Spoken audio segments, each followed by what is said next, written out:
আমাদের পেশা নয়, রাজনীতিকে আমরা কর্তব্য হিসাবে নিয়েছি। রাজনীতিতে যারা পেশা হিসাবে নিয়েছে, দুর্নীতি, চাঁদাবাজি, মামলাবাজি, লুণ্ঠন এগুলা তারা করে।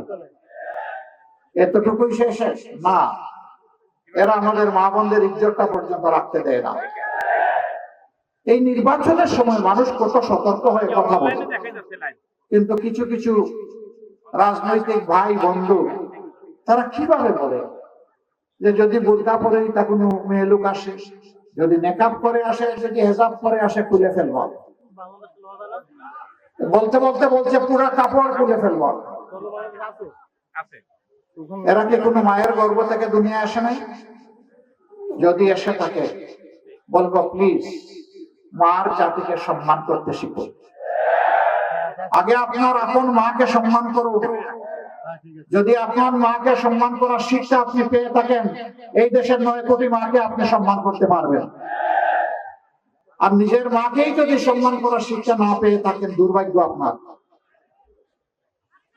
আমরা এই ভাই বন্ধুদেরকে বলবো প্লিজ এই অপকর্ম থেকে বিরত থাকুন। যদি আপনারা বিরত না থাকেন, ভয় ভীতি প্রদর্শন করেন, গায়ে হাত তোলেন, কাপড় দিয়ে টান দেন, আমরা বলে দিচ্ছি অনেক সহ্য করেছি, অনেক হয়ে গেছে, প্রয়োজনে জীবন দিব, কিন্তু মায়ের ইজ্জত কাউকে কেড়ে নিতে আর দেওয়া হবে না ইনশাআল্লাহ। যদি বাংলাদেশের কোথাও কোনো দুর্বৃত্ত এই অপকর্ম করে, আমি আপনাদেরকে আহ্বান জানাবো, ওকে আপনারা সমুচিত শিক্ষা দেবেন, এরপরে পুলিশের হাতে তুলে দিবেন। এর জন্য কেউ যদি আপনাদের বিরুদ্ধে মামলা করতে চায়, বলবেন মামলা আমার বিরুদ্ধে করার জন্য।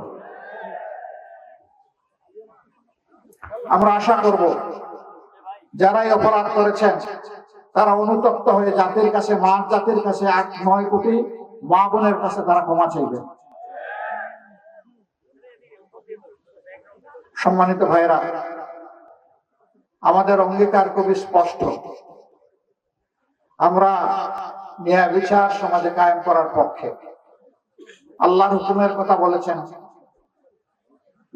হযরতুল আল্লাহ আমাদের বানিয়াচং আজমিরগঞ্জের, যিনি ইনশাআল্লাহ সংসদ সদস্য পদ প্রার্থী আব্দুল বাসিত আজাদ সাহেব। আমরা সেই আদল এবং ইহসান সমাজে কায়েম করতে চাই। একজন সাধারণ মানুষ অপরাধ করলে যে আইনে তার বিচার হয়ে শাস্তি হবে, রাষ্ট্রের রাষ্ট্রপতি, প্রধানমন্ত্রী, মন্ত্রী পরিষদের সদস্য, তারাও যদি সেই অপরাধ করেন, ইনশাআল্লাহ আইন এবং বিচার কাউকে ছাড় দিয়ে কথা বলবে না। আইন সকলের জন্য সমান হবে, বিচার আর টাকার বিনিময়ে বিক্রি হবে না ইনশাআল্লাহ। গরিবের, অসহায় মানুষের কোনো বিচার নেই, বিচার সবসময় প্রভাবশালীর পক্ষে। এই বিচার ইনশাআল্লাহ আল্লাহ আমাদেরকে সুযোগ দিলে আমরা অচল চলছি, ওই বিচার আর চলবে না।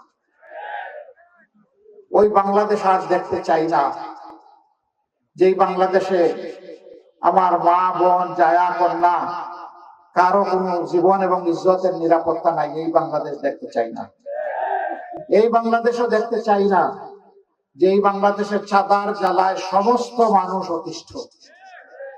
ওই বাংলাদেশও দেখতে চাই না নিরীহ মানুষের বিরুদ্ধে মিথ্যা মামলা দিয়ে তাদেরকে আদালতে হাজির করে হেনস্থা করা হয়, তাদের উপর পৈশাচিক নির্যাতন করা হয়। সেই বাংলাদেশও দেখতে চাই না।